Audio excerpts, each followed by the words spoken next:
Hello, my name is Carla Houston, and I am doing my YouTube presentation today on loud music in public.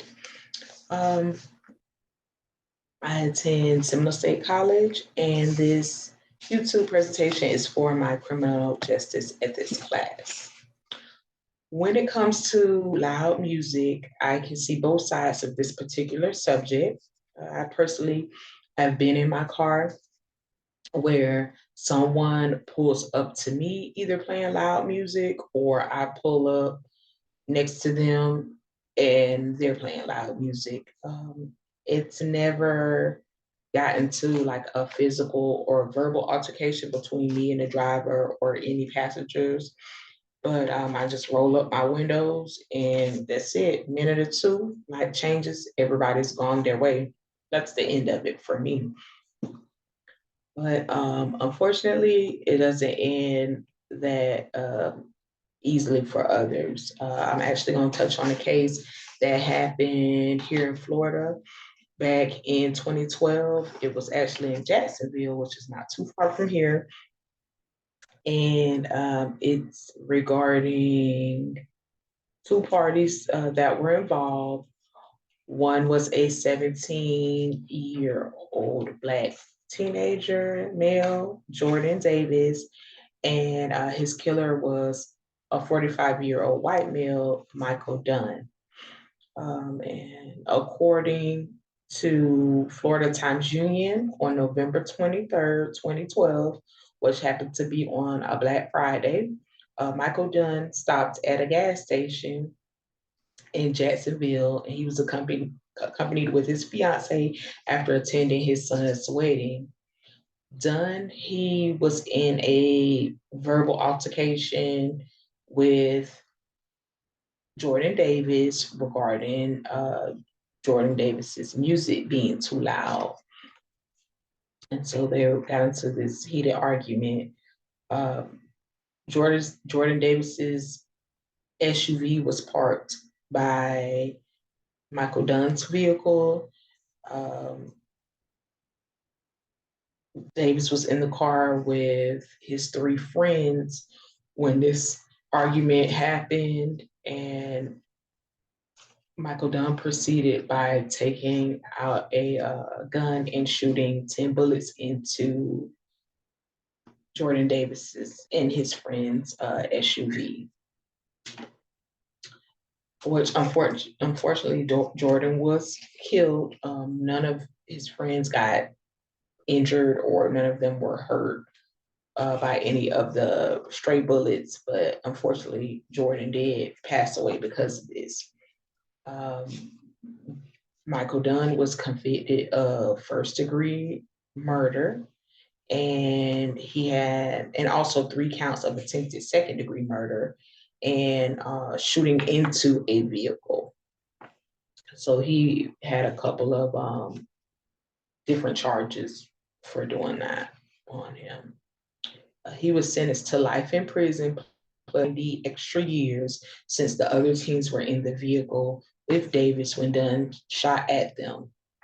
Dunn left the scene of the crime saying that he shot his weapon in self-defense because he saw a gun, but there was no weapon recovered from the teen's SUV, and there was no weapon found on them at all. To add insult to injury, Dunn initially felt he would be acquitted for the crime. I mean, just to think, he thought he would get off for taking this child's life, and it all boiled down to the playing of loud music. I mean, it definitely shouldn't have gotten that far. Starting July 1st of 2022, you can now be ticketed for having your vehicle, for having music in your vehicle too loud. The governor, Ron DeSantis, which is the governor of Florida, he passed the loud music law, which states the driver can be fined from 25 feet or further under the Florida statute section 316.3045. The fine for that violation is up to $114. And that's just only if you're in just a regular neighborhood.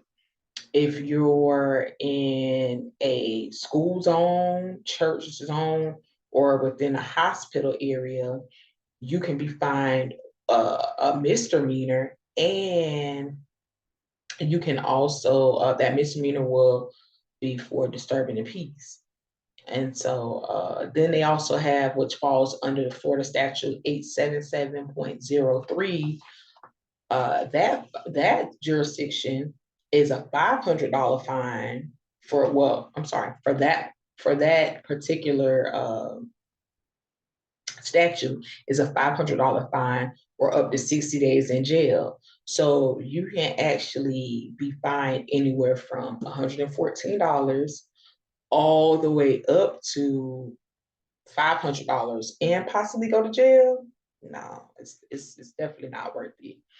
So now I'm not sure if the Dunn case or if there were any other cases between 2012 and 2022 where prompted Governor DeSantis to say, hey, this is an issue. We're going to put this into a law because, you know, maybe more cases of loud music have been going on between, you know, the time of Jordan Davis's murder and up to last year, since we're in 2023 now. But yeah, so it's a law.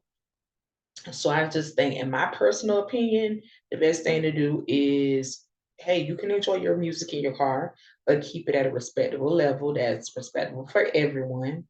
Um, if somebody, you know, gets offended, just keep your windows up and don't worry about it. But I feel, to prevent anything like that, just keep the music playing respectable level.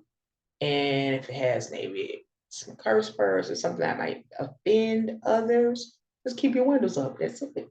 I mean, I get it. I'm here in Florida as well. We have nice weather. Sometimes you want to get that natural air. I know I'm a window down rider, so I like to feel the natural breeze when it's a good like 80, between 75, 80. I like to ride with my windows down too.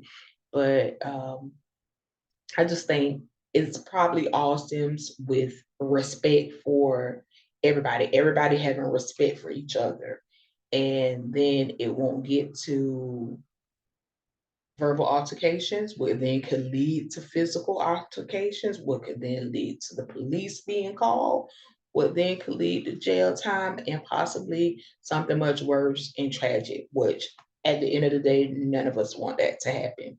So I just think just everybody respecting everybody will be something that will prevent any of these other casualties from happening. And that's just my personal opinion. No one has to agree with me, but that's just what I think. Again, thank you so much for watching this YouTube video on loud music in public. And again, my name is Carla Houston, and this was done for my criminal justice ethics class at Seminole State, Florida. And you all have a great day. Thank you.